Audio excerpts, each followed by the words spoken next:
When I was 10 years old, I found myself completely submerged in water, curled up in a ball, tears running down my face, ready to give up on life. And the worst part? It was all my fault. But how did I get to this point? To understand that, we need to go back in time.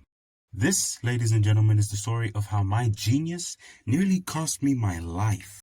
So my family had just moved to a new state, and the previous state in which we lived just so happened to be a landlocked state. And this new state that we moved to was a coastal state. And me, having spent my whole life up until that point living in a landlocked state, had never seen a body of water larger than a bathtub, let alone a freaking ocean. Reason being, my parents are paranoid. They did everything in their power to control every single aspect of our lives, including whether we learned to swim. And by their logic, there was no need to learn how to swim. If there was some water-related natural disaster, it would have to cross state lines just to get to us. Well, what about pools? Well, they had a solution for that too. The art of fear-mongering. They made it known to us, they made it apparent that if we so much as stepped foot in a pool, we put our pinky toe in a pool without explicit written permission from both of them, we would die. And it wouldn't be the pool that killed us. But at this new state, things were a little different. Because literally everyone, from babies to senior citizens, could swim. And that's to be expected in a coastal city. Swimming isn't just a survival skill or a recreational activity, it's a way of life. And at school, a compulsory part of the curriculum. So, one day in class, my teacher tells us that we will be swimming for PE. And when I say I have no words to describe just how ecstatic the class was to swim. By their reaction, you would have believed they were just told they were going to Disneyland. And I remember that I was kind of nervous, but also kind of excited. Because I remember seeing other kids in pools having the time of their lives. And I felt, I gotta get me some of that. So I had set out on a mission to gain that experience. And since it was a compulsory part of the curriculum, not even my parents could stop me. In growing up, my parents felt like the most insurmountable of challenges. So if I managed to get past them, I felt like I could take on any hurdle in my way. Enter the first inconvenience.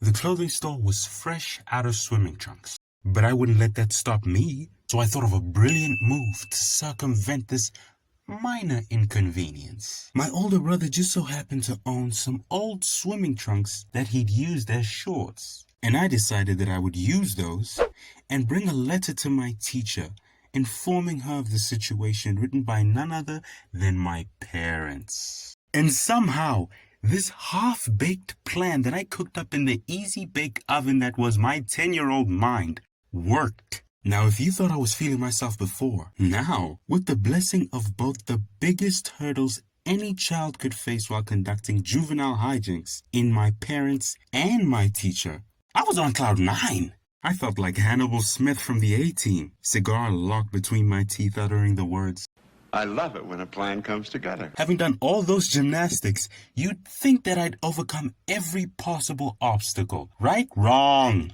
Because on the day I'd be thrown one more curveball by the universe, doing everything in its power to prevent me from getting into that pool. On the day, as we made our way to the pool, everything seemed perfect. Except for one minor detail. The battalion of malevolent gray clouds plastered across the sky. And my teacher, having seen the clouds hanging overhead, decided that we'd just go on with the class anyways. The first part of the class just turned out to be us sitting on the bleachers as our teacher explained the rules of the pool for what felt like a lifetime. And because this was the first class, when our teacher was done going over the rules, she said we could just go in the pool and have fun. And I immediately thought, yes, the moment I've been waiting for all my life. So as I made my way into the pool and I stood in that water, it was boring. Like I couldn't even realize that the people who had fun in pools had fun because they could swim. And I don't know how to swim. Like, how am I? Look at these. How am I supposed to swim? I to this day don't know why my stupid 10-year-old mind thought that this would be some sort of life-changing experience.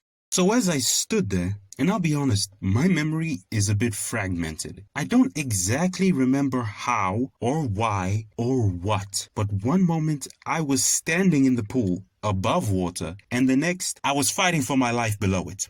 Now, if you have never nearly drowned, first of all, good for you. And second of all, it is one of the most terrifying experiences that anyone could ever have. I was just fighting constantly to get to the surface of the water. But the harder that I fought, the more the water just pulled me down. And I'd never learned how to swim. I'd never even been in a pool before this moment. So this was literally a new life experience for me. At some point, I just got so tired of fighting. I just curled up into a ball, shed a tear, and said a prayer. But just as I ended up struggling for breath under the water, I somehow, by God's grace, found myself back at the surface. Now, I know what some of you are thinking. Bullshit.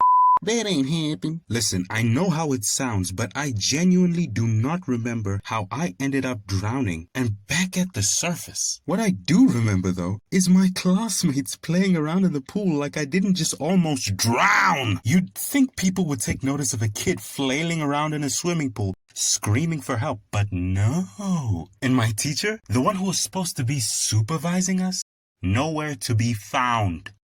The whole incident just feels like a fever dream looking back on it, man. One thing's for sure, I never look at pools the same way again. Hi.